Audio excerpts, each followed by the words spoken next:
outside, and I'm not a big fan of speaking by Kvarim, so I'd rather just say a little overview now, so that when you go there, we can focus on what we should be focusing on, which is tefillah. We're going to start off, we're going to come out of here, we're going to go straight to the Ramah, and we're going to daven first by the Ramah. And while you're there, look at the Kfarim around the Ramah, and you'll see his family. It's an interesting thing. His wife, his sisters, it's like the whole mishpacha is buried right over there. This was the Ramah's private family plot. Okay, afterwards the Rav will take over. Let me just give it a quick overview.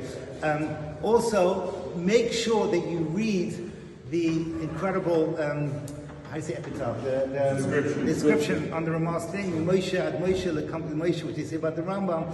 See what it says over there, and that he died by Yoim Gal, which is a reference to Lag BaOmer.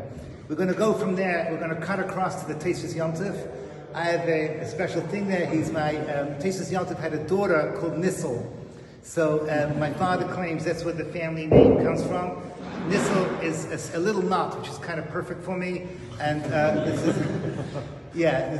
so that's it. And next to it there's a small mound, which if you like stories, so that could be the mound of the Holy Miser. You'll know, as it always is, they see people put Kineris on it and Kvitlich on it.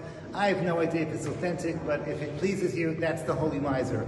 Then we're going to walk across, and we're going to come to the kever of the Rebbe of Heschel. The Rebbe of Heschel, his Divrei Torah, you all know, because the Chanukah Satera is one of the most beloved, beautiful Divrei Torah. If you want, you can say a shtickle from the Chanukah Satera, if not else.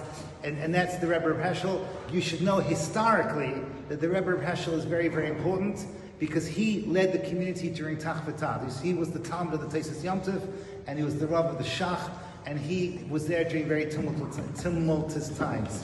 Next to the what? The story of Heschel, why we have very little of the story. So go ahead. You don't know the story. You know the story. I don't. They say the story of Heschel. The Shach was, as Rabbi Nissel said, was his Talmud, a huge Talmud. He was a tremendous Baal Halacha. We have very little writings of him.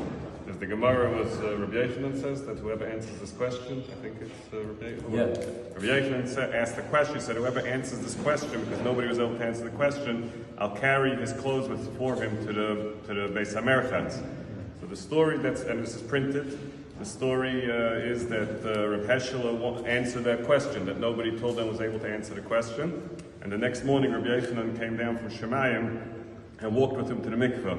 So, Min HaShemayim, they had a hakpada that he made Rabbi Yochanan leave Gan Eden to come down. And they came down and they gave Reb Heschel a choice. They said either your Svarim will become very famous, or your Talmidim will become very famous.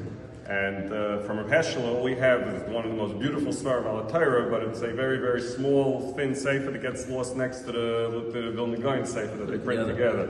So, but his Talmidim was from his Talmidim, right? You have the Taz and the Shach and this. That was the. You have a job to do. You have to find me that I'll find your story. I will send it to you. Next to the Rebbe of Heschel, there's another kever called the Meginei Shlomo. The Meginei Shlomo, what the name Meginei Shlomo, he was mogging on Shlomo. Who was Shlomo?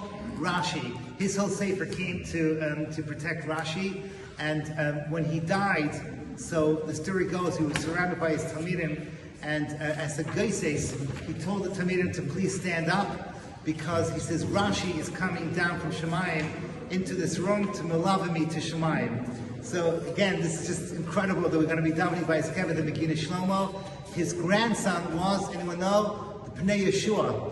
And the Bnei Yeshua says, I'm following in the footsteps of the Heilige Zayda, and my job is to also defend Rashi against the lions, against Tosfos. Then we're going to move down to the Bach. I just want you to know, next to the Bach, I'm going to point out to you, it's a small little kever called, it doesn't say Dr. Kalahari. Kalahari, like the Kalahari Desert. And it's just a small one. It's a what? It's a small little kever, and it looks like a box, like a little thing over there.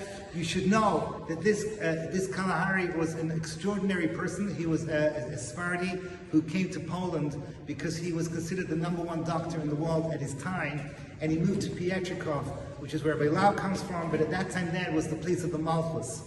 And he was a very tzanua person, and he was Shemer Torah and mitzvahs, and he was